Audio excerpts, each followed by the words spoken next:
కాబట్టి జీవాధిపతి దేవుని మనం వెంబడించినప్పుడు ఆయన వైపు చూసినప్పుడు వాటిని మనం లెక్క చేయం.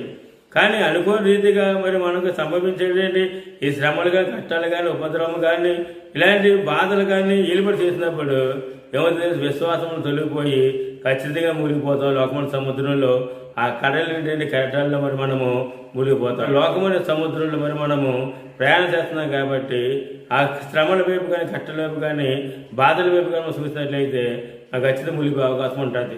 అలా పేతురు కూడా మునిగిపోయాడు. కానీ ఇప్పుడు యేసుక్రీస్తు దగ్గరగా ఉన్నారు కాబట్టి వెంటనే చేయి పట్టుకొని అల్పవిశ్వాస చదివి సందేశపడ్డామని ఆయన పైకి లేపి విమర్శించినట్లయితే కనుక బతికించాలని చూస్తున్నాం. కాబట్టి గమనించి దేవుని పిల్లారా, ఈరోజు విశ్వాసం మనకు చాలా ప్రాముఖ్యము. కాబట్టి మన యేసు వైపు చూడటం మనకు చాలా ప్రాముఖ్యము. దేవుని వైపు చూడండి అని చెప్పి చెప్తున్నాడు కాబట్టి దేవుని వైపు చూడటమే మనకి చాలా ప్రాముఖ్యం. యోహాను సువార్త 14వ అధ్యాయము